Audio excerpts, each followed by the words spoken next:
Recovery Ecosystem Podcast is an initiative of Detroit Recovery Project, Incorporated. Our mission is to support sustained recovery, health, and wellness. Hi, my name is Andre Johnson. I am the President and Chief Executive Officer of the Detroit Recovery Project, and I'm also the author of the Recovery Ecosystem book, A Holistic Approach to Recovery. I have here along my side is our illustrious Layal, who's our Recovery Eco podcast show producer. And today we'll talk. Well, Layal, you take the lead. I'm sorry. Oh, no worries. I got it.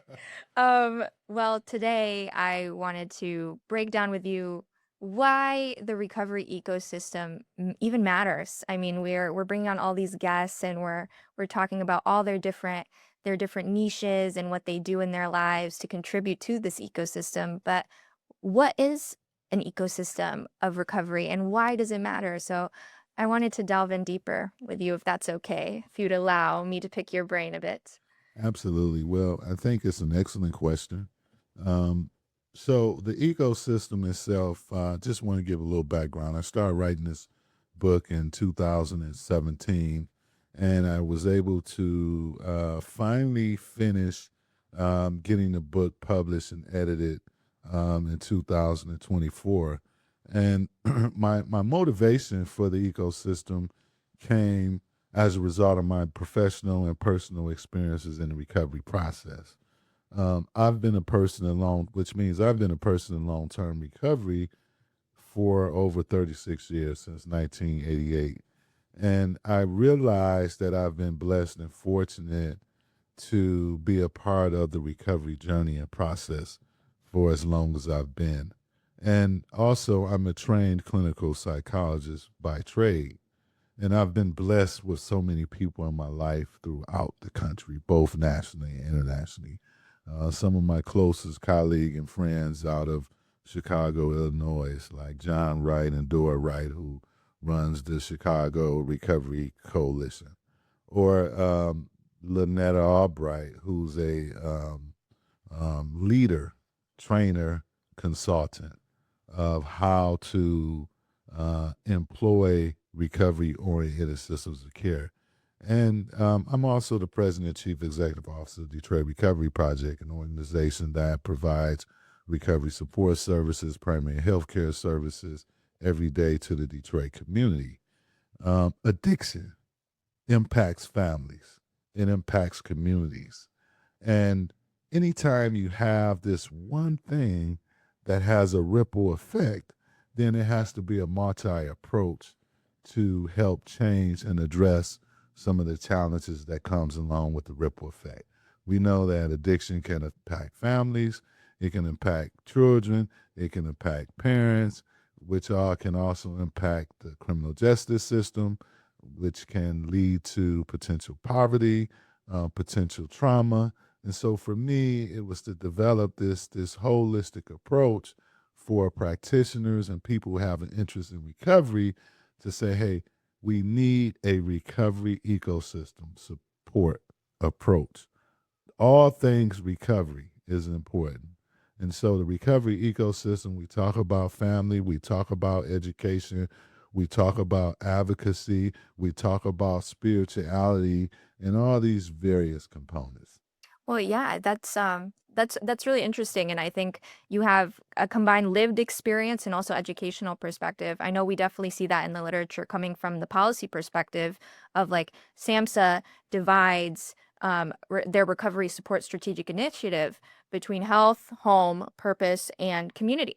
And I also hear people describing it as collecting recovery capital in all of these different elements of life. So to frame it as an ecosystem, I think even emphasizes the interconnectedness even more of why, your health leads into home, and both these things lead into your purpose, and your purpose impacts the community. So it's really interesting to hear you talk about that tie.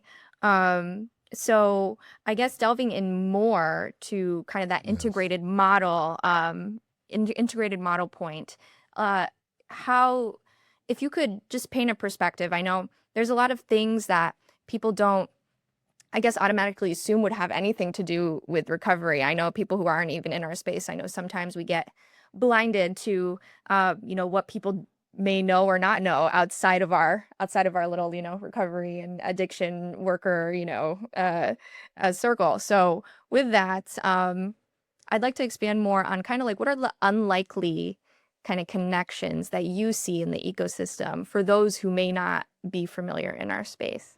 Well, and again, part of this whole podcast show is to educate.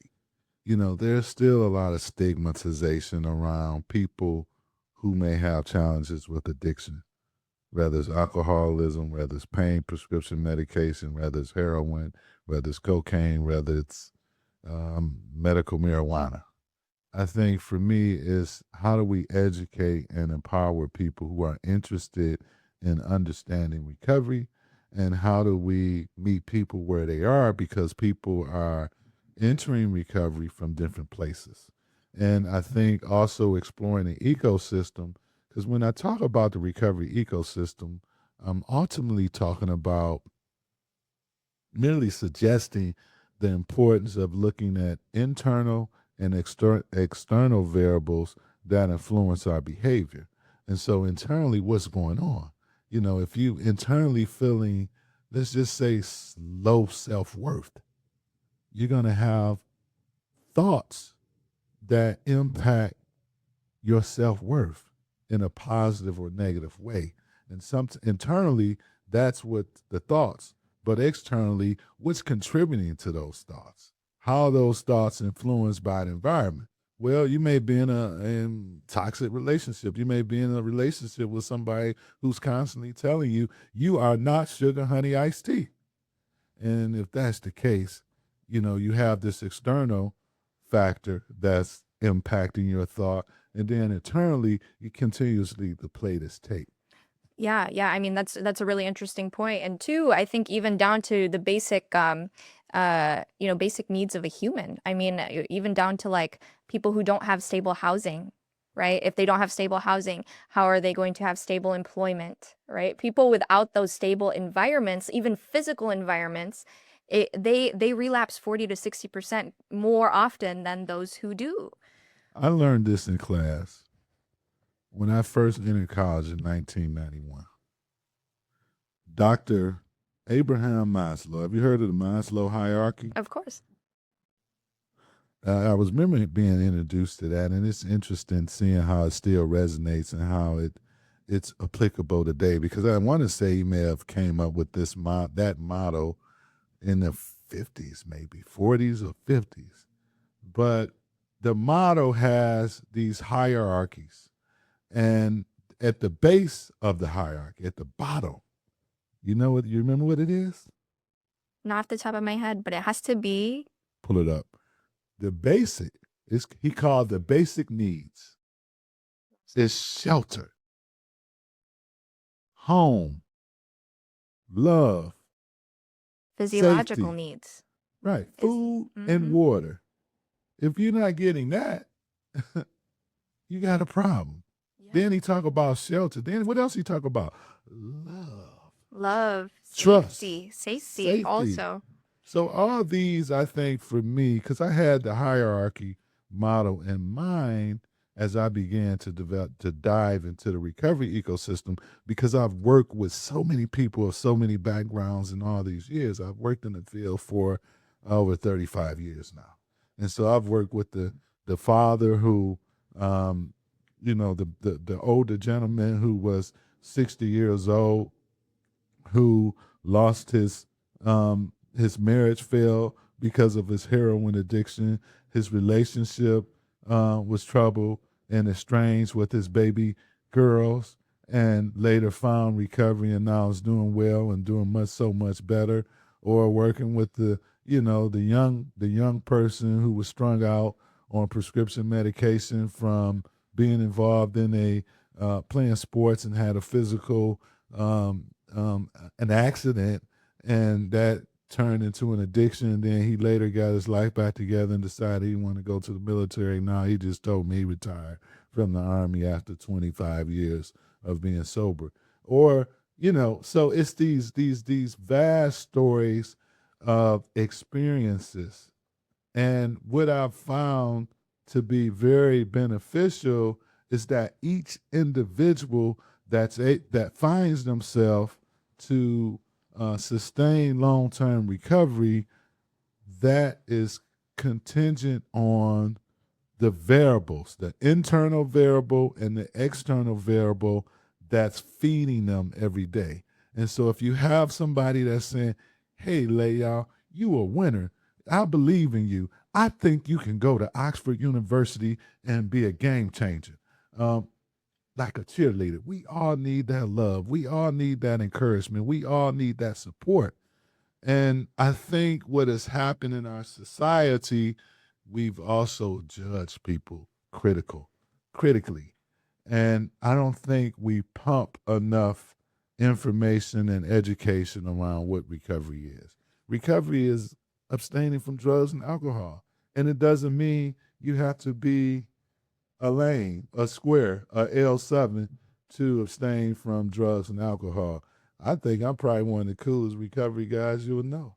I would agree. I would agree. That, I met you when I met you on the hill. I was Yes. like, you were definitely, just the aura was there for Yeah. sure, for Yes. sure. Yes. And, it's very real, because you have that lived experience. And Yes. so, I think this is a perfect segue because, you know, people who are in the space see the value of that individual who has that potential and quote unquote investing in them to be able to see them reach the other side, so to speak. Yes. But I think a lot of people, when you bring up these kinds of recovery stories, go, why do I need to care about that person, right? So what kind of challenges, on that note, what kind of challenges do we face in establishing a more solid recovery ecosystem where people are invested and care in creating these better systems that actually address the root of that substance use issue instead of being superficial and those punitive approaches. Oh, you're doing drugs, immediately jail, or immediately, some other, just like not evidence-based, approach. Yeah, great question. I think a number of things I'm thinking about. One is we got to think outside the box. We have to be more innovative in our approach.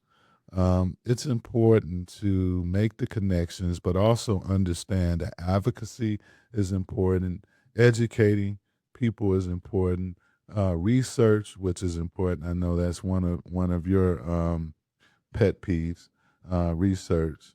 And I think, when we think about how the world has changed since, let's just say post pandemic, we know there are not enough therapists to accommodate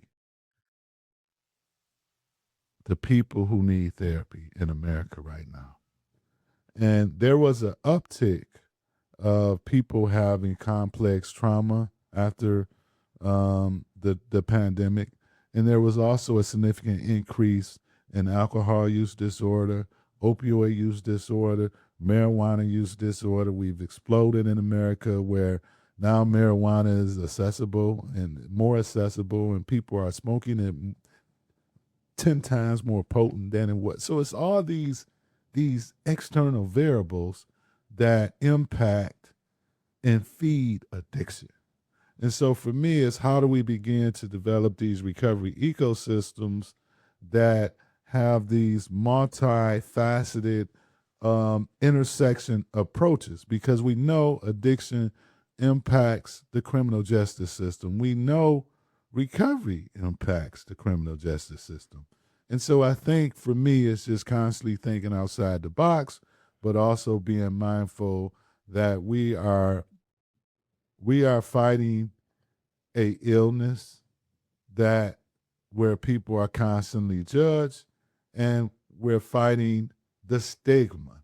It's the pink elephant in the living room Mm-hmm. that nobody one looks at. Mm-hmm. I've had politicians, I've had judges, I've had law enforcement disclose to me the pain, the grief of their children struggling with alcoholism, their children struggling with opioids or their children struggling with marijuana. And you can see how it's sucking the life out of them in silence. And it's like, but, if the child had cancer, it would be okay to talk about that. But we still in this society where addiction, it feeds off of shame, embarrassment, and guilt. But now it's becoming more punitive. You get caught with drugs, some people believe you deserve to get killed Mm-hmm. or spend the rest of your life in Alcatraz, Yeah. alligator Alcatraz. Yeah, and to me, it's crazy thinking about what is the logic behind that, right? Like you skipped so many steps in between. No intervention. There's no exactly, no Yeah, intervention, we invest in incarceration instead of intervention, which instead is of prevention. backwards. Is backwards to me for sure, and it's not rooted in evidence at all. I mean, even if you look worldwide, I don't know if you're read into to Portugal and kind of their infrastructure there. Portugal has been a game changer in Oh, terms of absolutely. outreach in their community, but again, it's government, it's entities working together, and I think we have a lot more work to do Yeah. as a nation, as a country. But I do know that the work we do is bipartisan. Oh, It doesn't- absolutely. it doesn't care doesn't about have your- a party. Yeah, Absolutely. it's no party whatsoever. Everybody wins. And as you said, it's a return on investment. Oh, absolutely. Yes. I mean, even when we take into account Portugal, for those who are unaware and for those who are Oh, yeah. listening who don't know, Talk about it. Portugal decriminalized drugs, and then instead of having a punitive system where someone is caught with drugs and they immediately go to jail, they get forwarded through a treatment approach, a recovery ecosystem, if you will, Yes. where they get to the root of why that person even had the drugs in the first place. And so that has created amazing results, a 90% reduction in overdose and drug-related deaths. And I mean, I think we should model that all over. I mean, there's in the U.S. there have been a couple instances where people like to point to and be like, oh, it didn't work, like Oregon, let's say, I don't know, Sure. Measure 110. Oh, yeah. But it's so multifaceted. There wasn't total buy-in, and when we look at the recovery ecosystem model, there are so many pieces of implementation that need to be in place for these solutions to be effective. And so taking the whole holistic approach, even from a policy lens, is more effective. And so when we talk about the challenges to creating that ecosystem, I think, not only do we need the evidence, we also need to be aligned on what are our outcomes. Right? What are our outcomes? Are we reducing deaths, or are we throwing more people in jail? Because if our outcome is throwing more people in jail, we're doing fantastic. We're A++. You know what I mean? So in the perspective of what's most efficient, even for our systems and our communities, our Is that what's healthcare. really important? I mean, Is incarceration more important Oh, than yeah, exactly. saving people's lives? or even lessening the burden. Some people aren't caught by that saving lives only issue. Have you They're read The New Jim Crow Oh, absolutely. by Dr. Michelle Absolutely. Alexander? Yes. And I mean, she talks about, what you're talking about in terms of incarceration being the new Jim Crow. Mm-hmm. And so, it's a lot of work. And again, that's a combative, it's a debate of discussion. But, some people believe that some people deserve to be behind bars. Period. And you know what? I wish people took that into account, that not only you're pushing for more public cost, like everyone's paying for that interest of yours. And then on top of it, you're not solving the long-term issue. It may feel good for you in the short term, but long term, are we really creating a better and more healthier and more Safer community. a safer community? And even what's the word, like are we Rehabilitating people. yeah, and making our community more rich and one fruitful to live in, but yeah, so I think these types of perspectives are interesting to when you try to think about what are the challenges to the recovery ecosystem. I think there's a barrier to understanding what are the implications behind your so-called preferences, right? Where's the evidence? I say we get Dr. Michelle Alexander on the show one day. I've had the opportunity of meeting her many years ago when she first published the book. And she may be a good person to bring onto our show. And I'm so excited to have you as our producer and coordinating and pulling in all the various guests on our show thus far. And I think it's going to be good, meaningful information on going in the future because, again, we need to talk about the issues that nobody's talking about. We're not trying to become famous on this show. We just want to develop a meaningful, impactful show to really help to ultimately promote recovery and break down the silo approaches to recovery. You know, multi holistic approach is applied to the recovery ecosystem. And so I just want to say thank you so much for again being a part of this show and all that you do. Thank you. It's an honor to be here and discussing more. We only met in March, and look where we are now. You are a dear mentor to me, and I appreciate your believing in me and supporting me too. Of course. Thank you.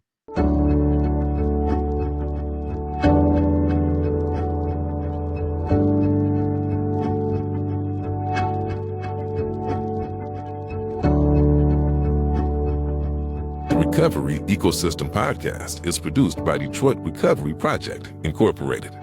If you or someone you know needs support for substance use or mental health, call 313-365-3100 or visit recoveryfordetroit.com.